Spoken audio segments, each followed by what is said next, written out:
MAPPA fixed it, you guys. With the Blu-ray release of Jujutsu Kaisen Season 2, Episode 17, Thunderclap Part 2, the Sukuna vs. Mahoraga fight has been completed. They added additional scenes, made changes and corrections, undimmed and unghosted the animation, adjusted the coloring, added particles, drew more details in certain scenes, and it is as glorious as it sounds. In my previous MAPPA video, I stated that it was heartbreaking to see this particular fight get tarnished because of unnecessary production crunch. I thought that if given more time, we would have seen something truly special. That turned out to be true, because what we see now with this updated fight is exactly that. Sukuna vs. Mahoraga Blu Ray Special Director's Cut Extended Edition completely cements itself as one of the best anime fights of all time. But what is it about the Blu-ray edition that made this happen? I'm glad you asked. First, let's go over what changed. The dimming and ghosting is all gone. If you aren't familiar with what dimming and ghosting are, it's something that happens to a lot of action scenes in anime.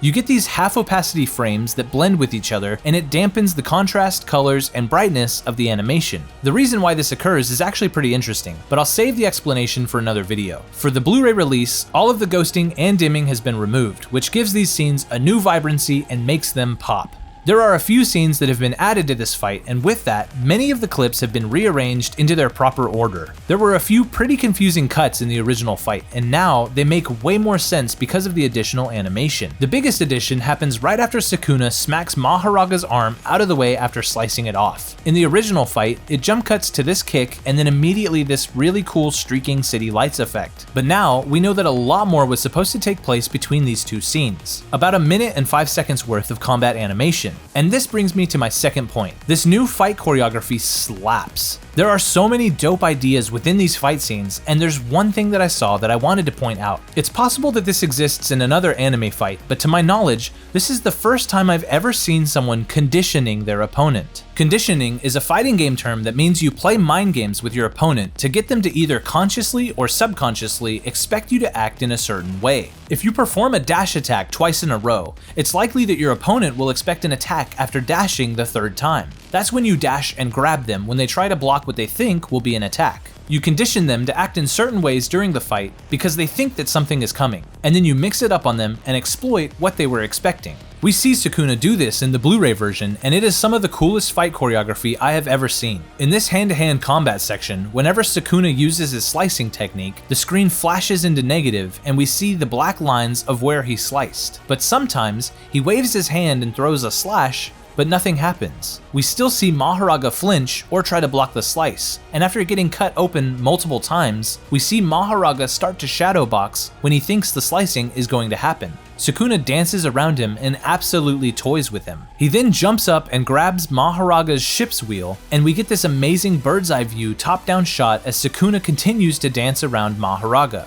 Then we see what I call the Michael Jackson pose, where Mahoraga is chasing down Sukuna while shadowboxing, obviously expecting a volley of slices. But we end up with the wheel locking in and a massive uppercut that Sukuna catches easily, and then we get this interesting point of view shot where Sukuna forces Mahoraga's hands open and then gives him a drop kick to the face. And this is where those city lights streaking comes back into play, and the new scene ties back into the old one and makes much more sense. The next new sequence we get is after Mahoraga gets slapped by an airplane and dropped into a pool. After he charges up and does an exploding attack, debris is scattered everywhere and falls all over the city, and then we get this dope upside down sequence of Sukuna getting thrown down a city street with Mahoraga crashing down and then towering above him. We then cut to a new fight segment where they are both bouncing around an overpass, throwing massive stone columns at each other. Sukuna cuts easily through the chunks of concrete and then blasts Mahoraga with an insane sequence of cutting slices. After this, the biggest alterations are to Sukuna's domain expansion and then to Fuga.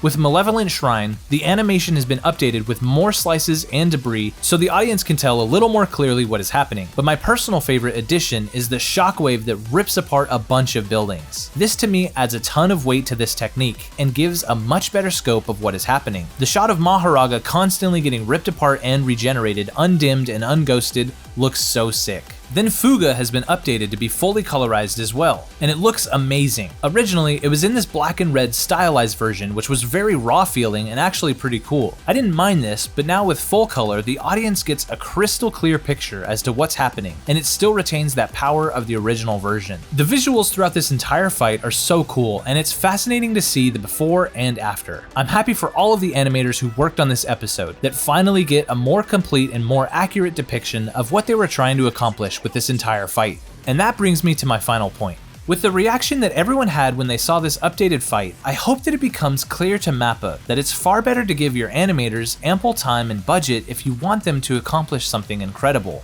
After hearing all of the negative things that happened to the animators of this episode and all of the other animators at MAPPA, I just wanted to make this video to highlight some of the positive things that came out of this situation. If you wanted to see that original video, it should pop up somewhere on the screen right now and you can click or tap it if you're interested in watching it. I wanted to celebrate this moment of hype with you guys, and hope that you're able to enjoy this fight just a little bit more than you already had before. It's definitely one of the best anime fights that I've ever seen, and it's so cool being able to see it in its true glory. And speaking of true glory, I have recently launched drewmalou.com and have some merch designs posted there if you all are interested. The newest additions and some of my favorite designs are I Got That Dog in Me, The Wizard of Oz, and of course, Shinji in the Gym. If you guys want to support this channel and pick up something nice for yourself, please feel free to check them out. Thanks to my patrons who made this video possible, especially Javi G and Elias Aksanov. You guys are absolute kings. If you are still watching and want to vote on future video ideas, or you want to see your name in the credits of the next video, please consider becoming a patron. You can also follow for free and get notified whenever I post an update to the channel. Thank you so much for watching. I'm Drew Malou, and I'll see you storytellers in the next video.